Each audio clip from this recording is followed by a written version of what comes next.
All right, what's going on, everybody? Hope everybody's doing well for the people watching this. Right now, we're going to be interviewing my boy Kenneth. Sorry, I didn't give you like a heads up, bro, but we're about to start right now. We're going to be All right, cool. interviewing Kenneth right here. He is a High Ticket Elites member. He's one of my one-on-ones, and he also recently just hit six figures in sales yesterday, right? Yes, sir. Sick. All right, what'd you also do in revenue yesterday? Yesterday I did 6K. Okay. Cool, bro. All right, so let's quick little backstory right there, guys. I'm just gonna go quick rundown. We're just gonna ask them a couple questions. Hopefully questions that people want to hear, and it will hopefully help them on their journey as well. So just to start, bro, what's your name? You know what I'm saying? What's your name? Where are you from? Et cetera, et cetera. Yeah, for sure. So my name is Kenneth. I'm from El Paso, Texas. Sick. All right, Kenneth from El Paso, Texas. I was stationed in El Paso, Texas. For those who don't know, I was in the military for 5 years. I was where he lives right now for about three of those years. And I was while I was over there, I definitely I started e-commerce about a year and a half, 2 years in, but I definitely wasn't doing it as good as he was doing it while in El Paso. But me and him do share a kind of a same accolade. Your first year, you did 100K, right? When did you start high ticket, by the way? I started the whole process last year, exactly in November, probably around like this, like the 14th actually. Wow, But I that's mean, crazy. but aside from that, I mean, I started the whole process, and I guess I got my whole store up and running by like February around Okay, there. so you joined High Ticket Elites last November, right? How long did it actually take you to join? Like what I want to know, what was your thought process? Like what were you thinking before you joined High Ticket Elites, and what did you think about drop shipping in general? Like how was your whole viewpoint on it? So drop shipping in general, ever since I was in high school, like a senior, I kind of already discovered it. I guess just off YouTube because I always wanted to start like some sort of business. Yeah, But obviously, it was a regular low ticket drop shipping. You know, the basic what everybody kind of sees. absolutely. But obviously, I already had my eyes on drop shipping, but this one was different, obviously, because you're getting a couple $1,000s in revenue just from one order. You Yeah, know, it's a lot different, and obviously, the difference really is you could just make one order and make a $2,000 profit compared to low ticket where you have to make 500 orders to probably yeah, get $2,000 in profit. yeah. I Definitely mean, different. it's different in the price aspect, and I know probably because when the majority of people do right when they start drop shipping is they do the traditional way, right? They sell some shit generally from overseas. It's generally not of good quality, and it probably takes a long time to the customer to get. Did you try that option or did you not? And if you didn't, why didn't you try it? Like what was the thought process with that too? Yeah, so I didn't try it. I was already actually literally the day before. I still remember like the week before actually. I joined the course for high ticket. I was already looking to start I think it was a sauna blanket store for low ticket, On blanket? Oh yeah, I get it. Like like those that. heated blankets type stuff. Yeah, yeah, but like no, I ended up not starting it because I don't know. I just have that much trust in low ticket because I had already kind of seen yours and I already had Yeah. like a schedule actually to go ahead Okay. and So when just you first saw like, because to me when I first saw like anything online about making like really, really, really big sales online, I didn't really think it was real. I used to think like who the heck is gonna spend $4,000 online on a product, you know what I'm saying? So what did Mhm. you think when you first saw that? What was your instant like immediate? It was definitely different. I was kind of I don't want to say in shock, but like you Yeah. know, but I at the same time I also thought it was real. I was like, it should be real. So that's why I ended up like, fuck it, I'm trying it. I'm glad you thought like that because the majority of people who actually, I mean, they view it and well, when they first have a first glance at it, they don't think it's real because they've never met anybody, they've never seen anybody themselves spend that money online. So it's a big Yeah. ass misconception that just because you haven't seen it yourself doesn't mean it exists. Just like people think it's very out of reach to what I would say be wealthy, become a millionaire, right? But to people with friends who are millionaires, people who are millionaires themselves, it's very normal, right? So Mhm. understand the people who are seeing this right now and are wondering like who does spend $3,000, $5,000 online? It's the people who can. And are there people who can? Yes. And are there people who do every day? Absolutely. So that's cool, bro. So did you have like any misconceptions of high ticket? Like anything that you thought was but really isn't? You know what I'm saying? Or anything you thought isn't but really is? I'm not gonna lie, honestly, I went in with an open mind because I knew obviously first I guess what kind of like I don't want to say like got my belief level higher. Obviously, it was just seeing your results. I'm not gonna lie. But aside from that, I also got to speak to you, you know, because I guess usually other courses you don't actually speak to the person who posts all the Yeah. results. You know what I mean? I actually got Yeah, to speak to you, so it was different. that's cool. So you had a pretty much like I'm gonna just fucking learn everything that comes at me, and then Pretty just much, yeah, I'm not gonna have any nothing that I know matters. It's all about what I'm learning. Is that how you had it? yeah, pretty much, dude. That's I mean that's a I good mindset, bro. Because people like to go into business or anything that they learn in general. They like to go in with their own misconceptions, their own ideologies of what it should be or how it should work, and that's what fucks people up the most. Mhm. People, that's literally what fucks people up the most. You have to understand when you're learning something completely new, exactly how you're doing. You have to have a full open mind, and you have to just be just in a learning state. Like you can't have fucking idea. I mean, you can have ideas, but you can't have what I would call judgment, stuff like that. Just learn and learn and learn. So Yeah, I think that's what separated you as well from the majority of people. Because you said you started a year ago and you're already at six figures in your first year, bro. pretty First much. year in e-commerce, six figures in sales. That's fucking sick. Like that's insane, actually. Okay, so pretty sick. And I mean, yeah, that mindset probably helped you a fuck ton. I know it helped you a fuck ton because I've seen it in action, and I see in your mindset that you have compared to others. And I mean, that's why you're where you're at right now, and et cetera, et cetera. You Appreciate know it. what I'm Thank saying? you. So yeah, bro, of course, bro. And that's for real, by the way. So yeah, man. Also, one more question. Well, we got about three more. So what was your turning point, you would say, to when you what was the turning point from no sales to sale? And then I'll ask you another one. Turning point from, honestly, I guess because I did go run into roadblocks. I don't think we've no, I haven't talked about that. So I guess yeah, like I Yeah, had said talk earlier. about it. Yeah. So in Talk February, I about did it. have my what's up? No, I said talk about them. Oh yeah, yeah. So yeah, like in February, I like I said, I did have my store up and running. However, I guess with Google, the whole Google Ads thing, I got suspended for 4 months. So technically, I didn't start my actual like getting revenue and things like that until like May. That's when I May. really started making like sales, I guess you could say, even though I had my Yeah. store up and running by February. But So yeah, a February, couple honestly, I months did get my first sale organically. organically. Yeah, and that's another thing that does happen as well. For people who are looking to start high ticket in general. Um, it is an occurrence. I'm not saying it's normal, but you can even with a store that's fresh, brand new, you will sometimes be fed random sales by Google. So that is a random occurrence. It's pretty cool. But what you mentioned, I was just continue. It was something I wanted to touch on that it just blew out of my head. Start where Oh you yeah, were. My yeah. No, apologies. no, you're good. So yeah, I did get my first sale. It wasn't much. It was like $80, but honestly, it just hearing that first like Shopify notification, I loved it. Crazy. I fell in love with it. I still do. I still am. But I guess like in May, I did 30K actually my very first month. First of all, Um, yeah, I remember. Was that uh I remember what I was about to say. Wait, so you had a couple month intermission on your yeah, ads because you got what is it called taken down pretty much. You had disabled, right? So this is yeah, I a got common suspended. before I move on from that topic, this is a common issue that people face and a common issue that most people face and lose against. But in reality, you don't ever really lose against this issue. You just quit on trying to fix the issue.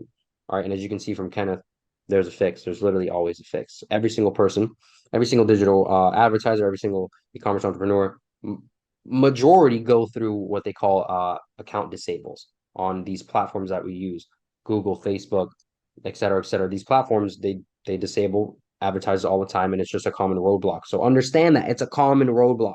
Don't let it f up your entire mentality. Don't quit just because you get disabled from Google for misrepresentation. Like don't do it. You will get enabled. You will. Right. You have to just be persistent in that process. Yeah, it Um, took me 4 months. yeah, I mean, it's not pretty. You know what I'm saying? 4 months, a couple months, it's rough. But guess what? Look where he's at now. You know what I'm saying? And look where the people who decided to quit because of a misrepresentation are. And they're, I'm not gonna lie, they're at no sales. So just don't let common roadblocks like that stop you. And it is sadly very, very easy roadblocks that people can get over that people don't like to get over. Okay, They're now we're gonna definitely move on from tedious. that. They're tedious, yeah, exactly. Yeah, But you get so that's the things you're gonna have to know and be willing to understand when you're getting into e-commerce in general or any online business. There's always gonna be tedious stuff to do, bro. It's like literally always. yeah, Now we're moving on that. You said you did 30K your first month. I think that was actually the month where I flew to El Paso from yeah. You Indonesia. did. Yeah, I flew from Indonesia. I flew in. I met Kenneth in real life, guys. We have a I think I don't know if I have a post on Instagram, but I've posted it before. Yeah, Yeah, yeah, we you met did. in real I life. remember. We had a high ticket elites meet at El Paso. It was about five of us. It was pretty cool. But so you did 30K your first month. I think I remember. Yeah, you had a big order. It was yeah, I had an 11K order. Yeah, That was really 11K one of my order, first orders. an Yeah. $11,000 order for one of his first. That's crazy. That's immense. But okay, so your turning point. What was it? What do you I would think? Do you say think my there was a turning turning point. I'm point? not gonna lie. What's up? Do you think there was a turning point from zero to no sales? Must- I'm not gonna lie. My I guess turning point. Um, Obviously the consistency because I was working day in day out. Not gonna lie. Even though I had a second, I was working a regular job at that time.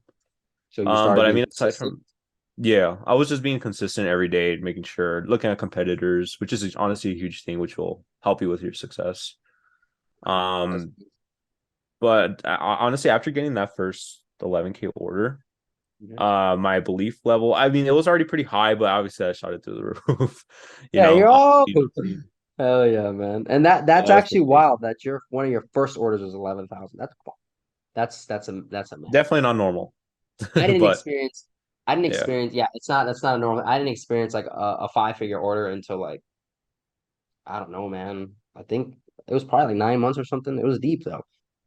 So it's that for that to be one of your first ones, it's fucking crazy. So you said your turning point was when you started being really consistent, right? You started being really consistent in your research, your activity within building the business and making it better, right?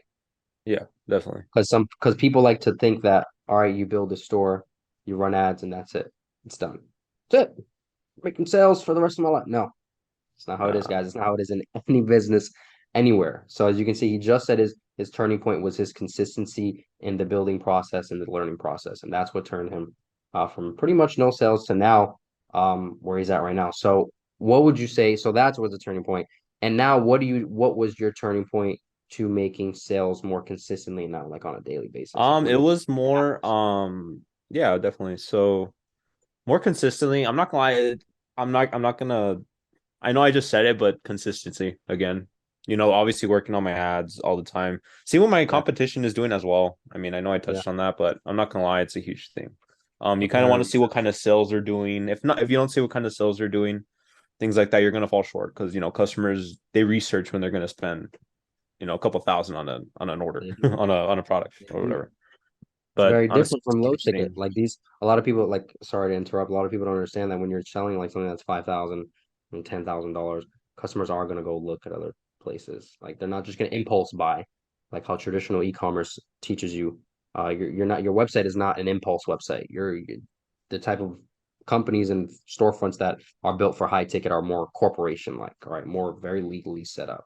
So Yes, understand that as definitely. well. So I mean, it's cool that you said even the thing that got you to making sales pretty much daily is consistency too. And it's crazy because that's all I preach to you, right? I told you consistency and competitor research.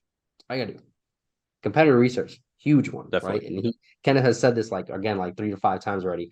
Because that's all I used to tell him. I mean, bro, you need to if you want to know what's working, go to see what's working. Like that's it. Go see what's working, understand why it's working, and make it better. That's Yes, it. sir. Definitely. Same. So that's sick, man. Okay, so give me your best advice. Would you say best advice for anybody who's trying to start e-commerce, high ticket e-commerce in general? Best advice, honestly, just do it. I wouldn't don't think about it too much because honestly, if you're scared to do it, I think that's where you're really supposed to do it. You know, it could be a life turning point. Just making the decision, taking the decision to say yes. Um, but aside from that, obviously, like I said again, consistency. Just go ahead and work. You know, it's an actual company you're building. Treat it like a baby. You gotta tame it every day, literally. Yeah. And honestly, that's simple advice. I think that's pretty much it when it comes to advice. Just do it. Yeah, just do. I That's mean, really and it. it's cool here, like hearing this one kind of like well, for me is because this is all shit I've been telling, all shit. So he's just spewing it right back out. It's because it's all facts.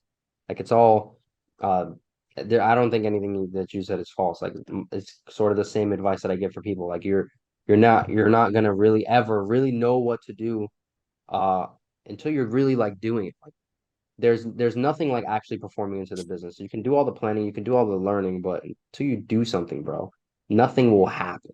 All right, so I asked him the best advice for beginners. He gave you that. My best advice for beginners is the same thing. Learn where you can. If you want, let's say again, choose your resource as to where you're going to learn. If you're going to learn off of YouTube, if you're going to learn off of proven knowledge, choose wherever you're going to go, choose the route and go. Okay. For me, you already know I always go for the proven knowledge side. I'm always going to go to people who are experts at whatever they are at and learn from them as opposed to learning myself. Because I truly do believe that time is the most precious thing in the entire freaking world. And if I can save months to years on learning a new skill, I'm going to save that months to years no matter what it is. You know what I'm saying? So there's that, and then there's taking action, bro. Like actually doing it. Like I don't the biggest thing that people have is people like to learn, they like to learn, they like to learn, and then they learn just so much and they're like, damn, I got a lot to do. And as soon as they say that, they're not gonna do it because they've just compiled everything that they've just learned in their brain and now they have to take action on. They're like, oh my god, it's too much. No, bro. It's a day by day thing. No matter what, it's a day by day thing. Just make sure you guys are taking action every single day, staying in that learning process and staying consistent. You guys are gonna get exactly to where you want to be. Swear. Um, and then last question, bro. What, without any influence of me, what is the best way you think would be to start e-commerce? The best way. Yeah, Um, I'm gonna throw it out there. I have a free ebook, but now this is yours. oh, that's true. Free ebook. um, Obviously, like you said, you could get, proven knowledge, YouTube. I'm not gonna lie, when I was starting, I was looking at a lot of YouTube. Honestly, a lot of videos are very helpful, I'm not gonna lie. But Yeah, it's just different when you actually have like a mentor, or I guess in general, like getting proven knowledge, like an actual course to actually learn. Um, the actual proven, blueprint, you could say, to actually do the actual business. I guess in this case, ecom, maybe whatever business someone else may want to do. You could do the same route. But I would think that would be the best way to go ahead and start. Um, as far as, yeah, an yeah. ecom I mean, and or again, in like any business. it is, and that's how I feel as well. Because there's a stigma behind paying for education, but you don't realize like that's how it is in the real world as well. Like you're gonna go pay for college. If not, you're gonna go pay for. You're gonna always pay for whatever it is in the real world, all right? And if you can find proven knowledge, right? I say it because it's not just any knowledge. We're talking about proven knowledge. If you can find proven knowledge, then it's just to me it's a no-brainer, right? You always save yourself time. Time is the most precious thing on this fucking earth. So but how I would say the best way to start, guys, listen, if you're looking at starting high ticket e-commerce, High Ticket Elites has a free e-commerce ebook, absolutely free. All right, you can go see pretty much what high ticket is, how we build our stores, the type of suppliers we go, we lock in, the sales. You pretty much can see everything. All right, guys, it's a 100 plus page ebook. It did take me many weeks to create. It was professionally designed. I definitely recommend you guys to go check that out on HighTicketElites.io. So that's yeah, again, pretty sick free resource for you. And then of course, proven knowledge. You guys already know we have proven knowledge over here. High Ticket Elites. In general, our educational company, our program. We dropped V2. I think last October, October 4, well, not last October, I'm sorry. We dropped V2 October 14th, I think, and it's been smooth ever since then. And yeah, guys, you guys already know. This was a quick interview with Kenneth. Kenneth, he's been doing drop shipping for like a year. He did six figures his first year, and he's likely going to hopefully do seven figures the second year. You know, it's going to be sick. And yeah, bro, I don't really have anything else. Is there anything that you have to say to just anybody watching this video, wherever it may get posted in general? Anything, bro. Definitely. Say So I would anything. pretty much, yeah, of course. So yeah, I would pretty much just say just do it. Honestly, nobody really starts knowing what they're gonna do, Honestly, I think it's just good to take the first step and just do it. Yeah, and for 99% of people, there's never going to be a perfect time to start. I started becoming an e-commerce entrepreneur as a full-time army soldier in the military. I was a freaking soldier, bro. And I was working Monday to Friday, sometimes Saturday out in the field. There's never going to be a perfect time. All right. The best thing you can always do is do what you can. Right. Doing what you can will always be better than not doing shit. Just because you don't feel like you can complete an entire 3 hour block of work today doesn't mean you shouldn't do 30 minutes, 45 minutes, what you can. All right. So yeah, just take everything that we said. Hopefully, you guys learned something today. Hopefully, it was a good call. And yeah, overall, that was a great interview, Kenneth Fro. Thank you for answering those questions, bro. Of I really course. Thank appreciate you. it. You taking your time. Keep going with everything you're doing, man. And Kenneth is definitely soon to be a high ticket elites coach. So pretty cool, man. Thank you, man. I appreciate it. Yeah, of course, bro. But that's all we have for this interview. Thank you guys for watching, and I'm going to end it now. You guys have a good one. Peace.